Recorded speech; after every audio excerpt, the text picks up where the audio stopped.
Al-Mukarram Al-Ustad Chandra Yoga Pratama selaku pengisi ceramah malam Ramadan, yang saya hormati Ketua Panitia Ramadan beserta jajarannya, yang saya hormati bapak-bapak dan ibu-ibu yang hadir pada malam yang berbahagia ini. Bila kita buka acara ini dengan bacaan basmalah. Bismillahirrahmanirrahim. Acara yang pertama, tausiah malam Ramadan yang akan disampaikan oleh Al-Ustaz Chandra Yoga Pratama dengan judul Salat Berjamaah dan Keutamaannya. Kepada Al-Ustaz kami persilahkan.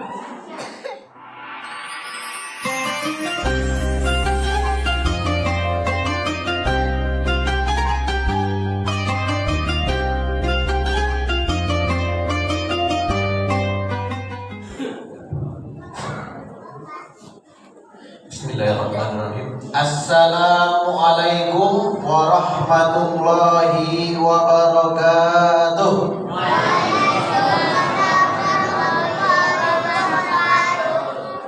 Alhamdulillahi mutafarridin bil qudrati wal hikmah munazzilul kitabi ala abdihi wa yudabbirun nasu ayati. Asyhadu an la ilaha illallah wa asyhadu anna Muhammadan abduhu wa rasuluhu man la nabiyya ba'da amma ba'd. Puji syukur kita aturkan atas kehadiran Allah Subhanahu wa taala yang mana sampai malam hari ini keberapa tarawih kita, Ustaz? Tarawih kita yang ke? Puasa yang ke? Puasa yang kedua.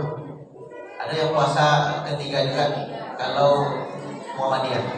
Kalau kita pemerintah, yang mana telah masih memberikan kita kesehatan jasmani, rohani, dan yang paling penting sampai malam hari ini kita masih diberikan oleh Allah Subhanahu wa taala keistiqomahan. Mudah-mudahan sampai akhir Ramadan, kalaupun kurang saknya Pak, kurang-kurang satu sak, amin ya rabbal alamin. Janganlah kurang-kurang, nanti sisa nanti 10 akhir sisa satu sak. Nah ini parah nih gitu. Mudah-mudahan Allah semua memberikan kita keistiqomahan dan istiqomah iman, karena nikmat iman inilah pokok yang paling besar. Apa contoh nikmat iman yang paling besar tuh Ustaz? Kita dilahirkan dari keluarga orang tua muslim. Banyak orang di luar sana dilahirkan dari keluarga yang mungkin non muslim. Mesti dia belajar Islam, mesti dia keluar dari pengaruh-pengaruh keluarganya terdoktrin dengan sebelumnya. Tapi alhamdulillah nikmat iman. Inilah nikmat iman ini, kita terlahir di keluarga muslim, bapak emak kita muslim, sehingga kita dapat hadir di masjid ini dengan di majelis ilmu ini menjelang nanti salat tarawih. Mudah-mudahan Allah semua memberikan kita keistiqomahan. Amin amin ya rabbal alamin. Salawat berikan salam. Tak lupa pula kita kirimkan salam kepada baginda Nabi Muhammad sallallahu alaihi wasallam dengan syukur kurang lepas. Allahumma sholli ala sayyidina Muhammad wa ala ali sayyidina Muhammad. Tanpa memperpanjang mukadimah 15 menit. Judul ceramah kita pada malam hari ini, keutamaan sholat berjamaah. Ya betul itu deh. Keutamaan sholat berjamaah. Sebelum kita masuk apa ada keutamaan poin-poin yang ada dalam sholat berjamaah ini, kita mesti tahu dulu apa itu sholat jamaah, apa hukum sholat jamaah. Sholat jamaah yang kita kerjakan 2 orang atau lebih. Ini sholat dikatakan sholat jamaah namanya. Apa hukum sholat jamaah nih Pak Ustaz? Banyak perbedaan hukum-hukum terjadi dalam sholat jamaah kita di masjid ini Pak. Kalau dari kita merujuk kepada imam mazhab yang 4, ada Maliki, ada Hanafi, ada Syafi'i, ada Hambali. Mayoritas Indonesia biasanya kita memegang mazhab Syafi'i. Yang kita pegang sampai hari ini NU pemerintah biasanya Syafi'i, yaitu adalah sholat jamaah masjid.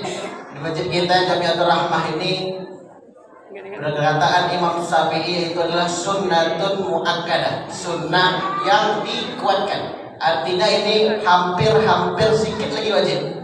Apa dalil Imam Syafi'i Pak Ustaz sehingga dia memutuskan hukum sholat jamaah di masjid ini sunnah muakkad?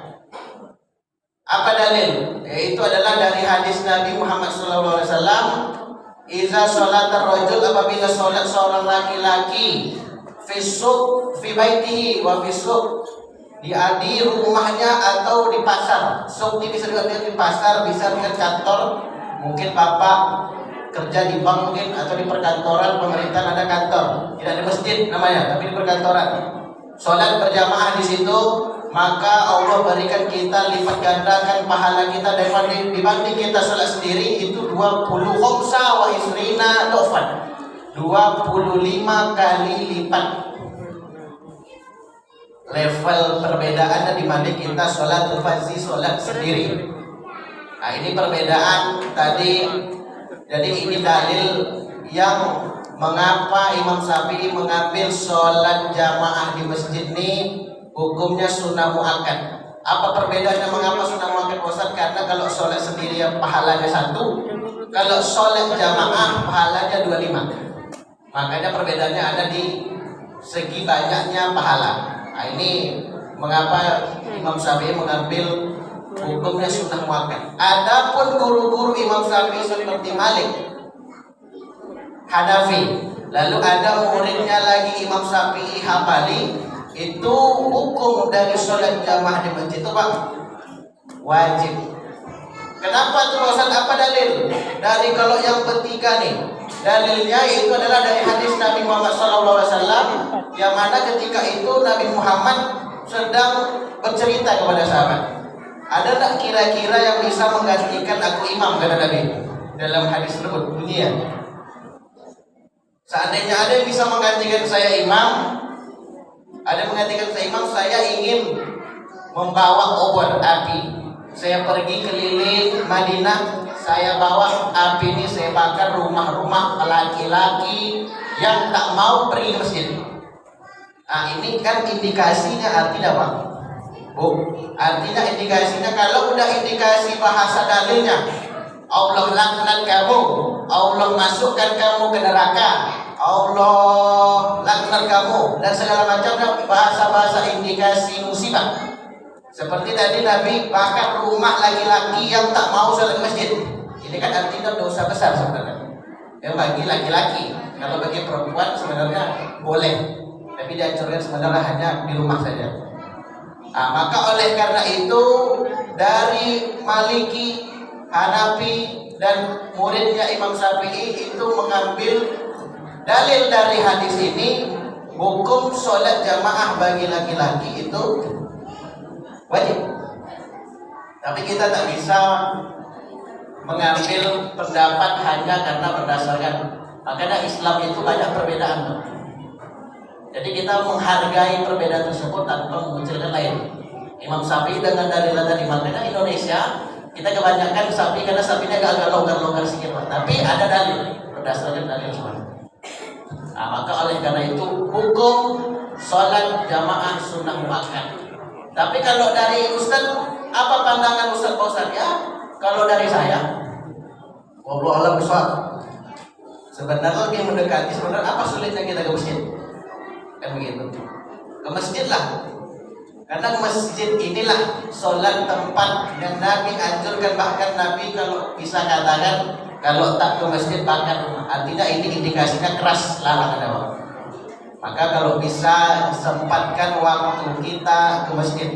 Pak Ustadz, kalau dengan kami Pak Ustadz yang ibu-ibu, anak-anak gadis, macam mana Pak Ustadz? Apa indikasi dalil hadis? Apa indikasi dalil Al-Quran terhadap kami yang perempuan, cewek kalau ingin sholat berjamaah ke masjid? Dari Imam Mas'ud, hadis riwayat Muslim, yang mana perempuan lebih dianjurkan di rumah karena masjidnya perempuan, dalam bunyinya hadis tersebut, masjidnya perempuan itu adalah rumah. Nah, maka oleh karena itu perempuan lebih dianjurkan di rumah untuk sholat berjamaah, untuk sholat pada intinya. Lalu datang sebuah pertanyaan ketika pada Nabi Muhammad SAW.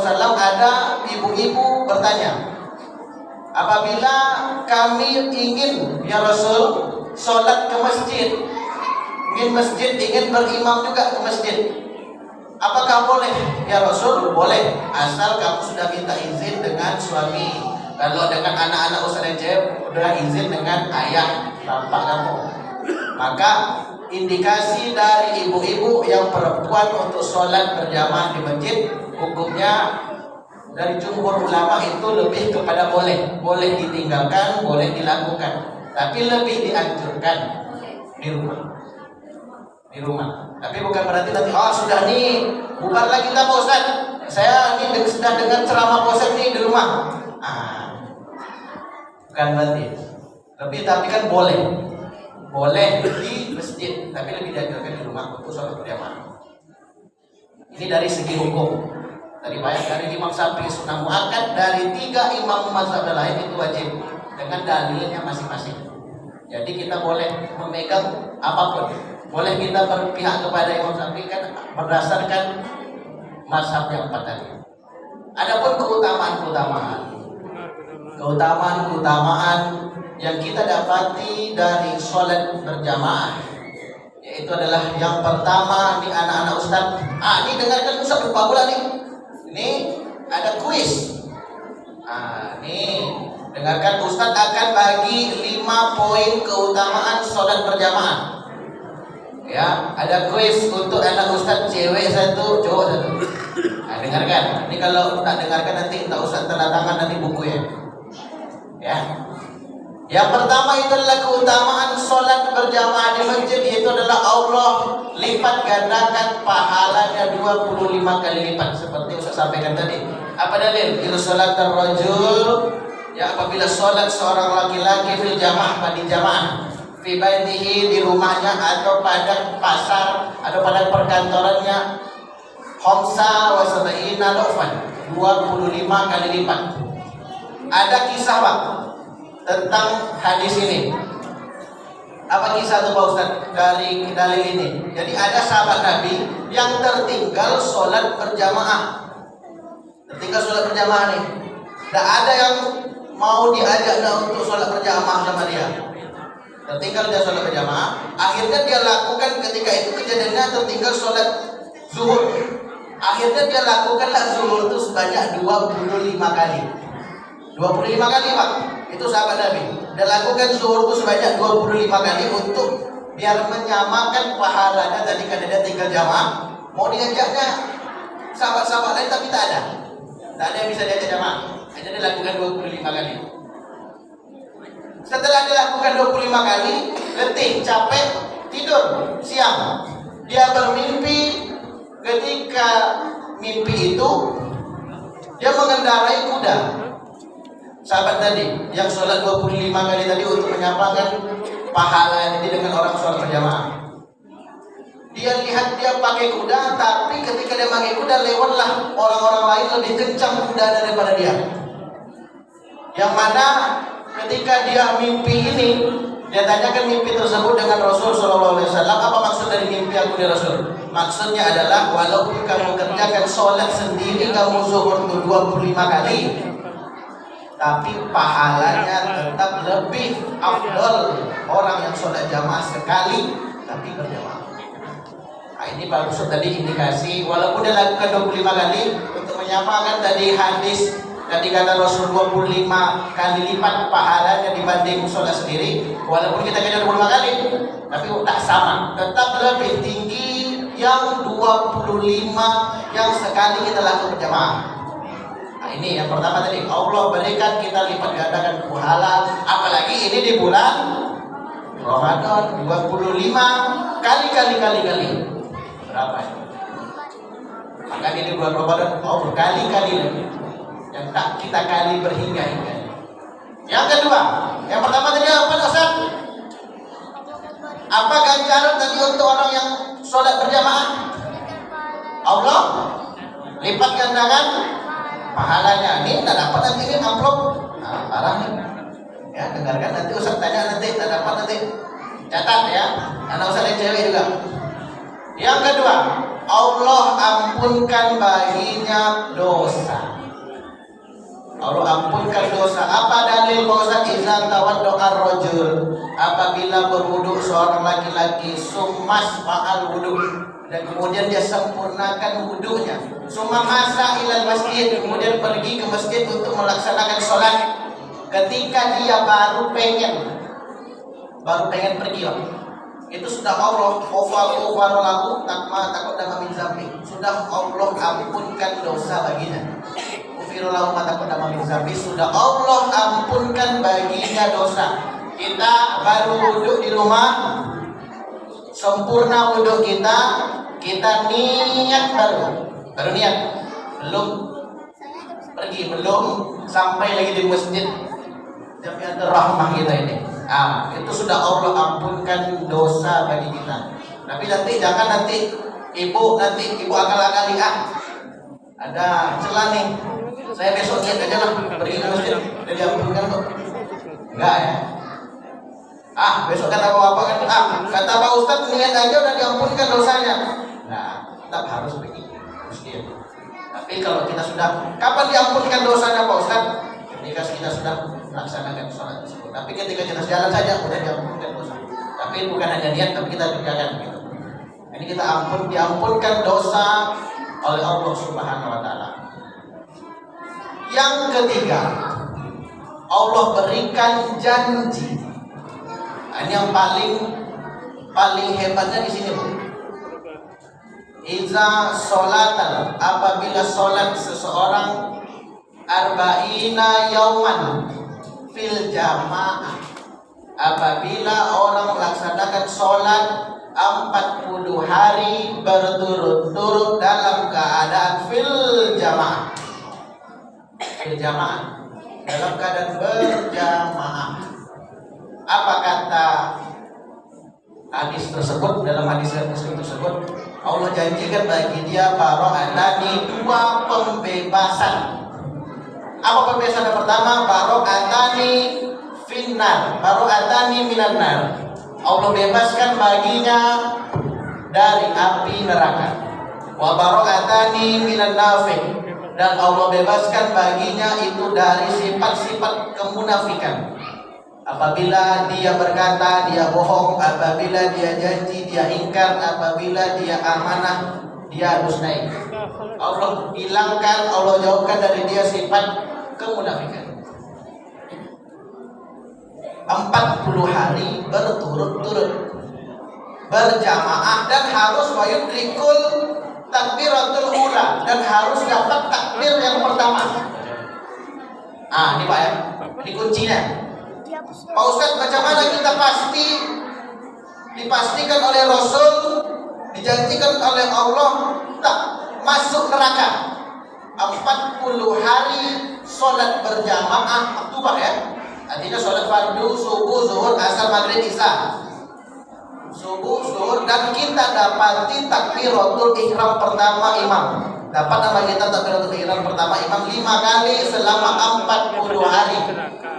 Allah janjikan bagi kita pembebasan 2, pembebasan dari api neraka. Tak akan kena api neraka sama ibu, tak akan kena api neraka sama bapak kalau bapak kerjakan 40 hari berturut-turut Pak ya. Artinya kalau bapak tinggalkan di hari 29, tertinggal misalnya 1 sholat, ulang dari awal. Nah gitu. Artinya 40 hari berturut-turut kita konsisten istiqomah, maka Allah bebaskan kita dari. Lalu apa janji Allah yang keempat Pak Ustaz? Ini 45 untuk anak Ustaz yang cewek. Ya, anak Ustaz cewek. Yang keempat, siap-siap. Yang keempat, Allah janjikan bagi orang yang Allah janjikan bagi orang yang berjamaah di masjid, keutamaannya apa pesan yang keempat, yaitu adalah Allah berikan bagi dia istana di surga. Allah berikan bagi dia istana di surga. Gampang kan? Dapat istana di surga, bukan di Citraland. Di Citraland itu untuk orang-orang kaya, di Alipin, Panamkan. Tapi ini istana di surga. Istana di surga yang mana setiap kita lakukan sholat berjamaah di Masjid Jamiatul Rahmani, balik ibu, misalnya maghrib atau zuhur, sholat jamaah, bapak ibu sholat, ya melaksanakan kegiatan puasa yang lainnya atau dalam luar puasa, makan, minum, main dengan anak, asal sholat lagi, dapat lagi istana di surga. Dan Allah juga berikan bagi dia jamuan-jamuan di surga. Ini yang keempat ya. Yang pertama itu adalah, yang keempat adalah Allah berikan istana dan jamuan di surga. Kapan lagi kita dijamu sama Tuhan yang selama ini memberikan kita rezeki, yang selama ini memberikan kita kehidupan, napas, baju baru, semuanya. Ya, Allah berikan ini dan Allah jamu kita besok di surga. Apabila kita masalahkan jamaah. Yang keempat adalah berikan jamuan di surga dan berikan istana. Yang kelima itu adalah Allah, bukan Allah sebenarnya. Ini malaikat kabulkan permintaan kamu ketika kamu sholat berjamaah. Makanya doa yang paling afdol itu Pak adalah setelah sholat. Karena setelah sholat nih Pak, malaikat juga ikut sholat dengan kita. Ikut imam mengatakan ihdinas siratal mustaqim siratal ladzina an'amta 'alaihim ghairil maghdubi 'alaihim waladdallin.